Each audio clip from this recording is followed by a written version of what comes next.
While hosting a family dinner, my father-in-law took my plate, saying, "Women eat after the men." Shocked, I reached for it, but my husband just shook his head and whispered, "It's tradition." The next day, I sent out invitations, for a dinner they never expected. When they arrived, they felt exactly what I had experienced. The room was set in an elegant yet calculated manner. A long dining table stretched across the center, gleaming under the chandelier's glow. The seats were arranged with precision, name cards placed in front of each chair. But there was one key detail: every seat designated for a man was missing a plate. My father-in-law walked in, his usual air of authority intact. He exchanged pleasantries with my husband and other male family members before taking his seat at the head of the table. My mother-in-law and the other women smiled at me knowingly, though a few seemed apprehensive. They knew something was different about tonight. As everyone settled in, I stepped forward with a warm smile and clapped my hands together. "Dinner is served," I announced. The doors to the kitchen swung open, and a procession of dishes made their way to the table, rich, aromatic, and beautifully arranged. The women's plates were set down with care, heaping with generous portions. But the men? Their places remained empty. My father-in-law frowned, glancing at the table. "Where are our plates?" he asked, irritation creeping into his voice. I met his gaze, calm yet firm. "The men eat after the women," I said smoothly. "It's tradition." A thick silence blanketed the room. My husband shifted uncomfortably in his seat. The other men exchanged confused, almost amused glances. Surely, I was joking. But as the minutes passed and no plates appeared before them, the amusement faded. My father-in-law's expression darkened. "This is ridiculous. The men always eat first." I tilted my head. "Why? Because it's always been that way? Or because no one ever questioned it?" My husband cleared his throat. "Maybe we should just—" "No," I interrupted softly, my voice unwavering. "Last night, I was expected to wait until every man had eaten before I could even touch my food. And when I protested, I was silenced in the name of tradition. So tonight, we flip the script. The women eat first. The men wait." Murmurs rippled through the room. Some of the women smiled, exchanging knowing glances. Others looked wary, their eyes flicking toward their husbands. "This is childish," my father-in-law muttered, pushing back from the table.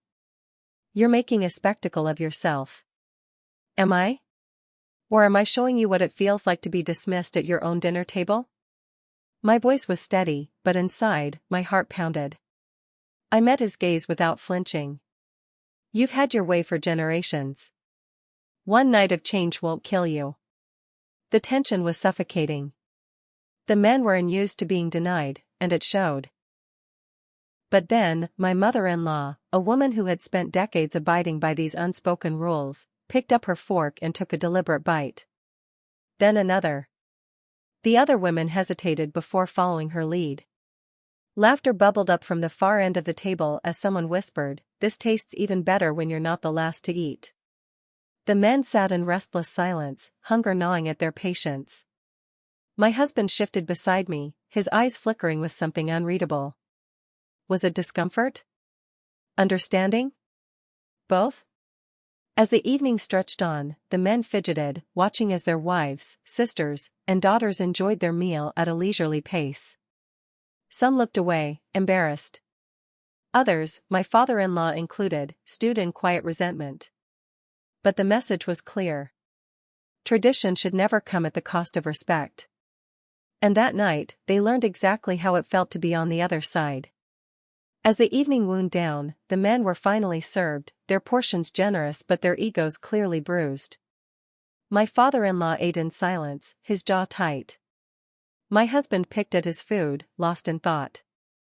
The message had been received, but whether it would spark change remained uncertain. Later that night, as I cleared the table, my husband approached me. "You really made a point tonight," he said quietly.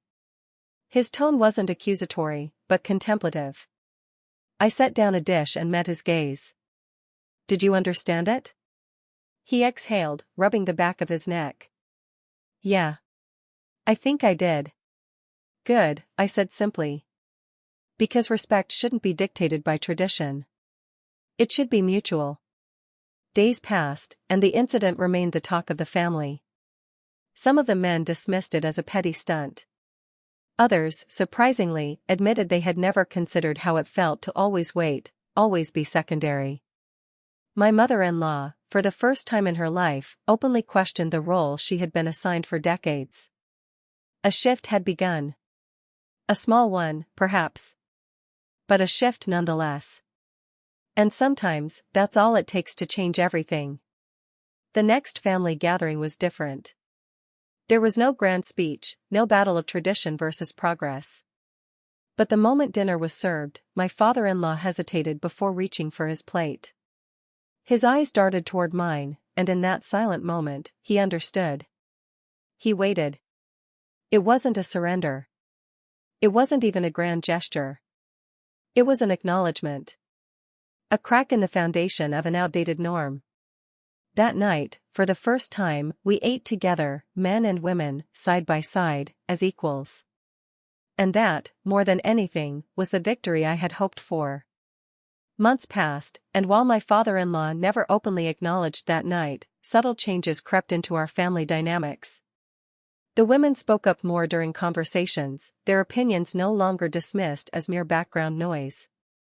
My husband, once an unthinking participant in these traditions, started questioning them, even challenging his father on occasion. The true change, however, became evident during another family gathering. This time, it was my mother-in-law who suggested that everyone help serve. My father-in-law didn't argue. He hesitated, but then, to everyone's surprise, he stood and helped bring the dishes to the table. The gesture was small, but its impact was enormous. Later that night, as I sat beside my husband, he turned to me and whispered, "You did this." I smiled. "No.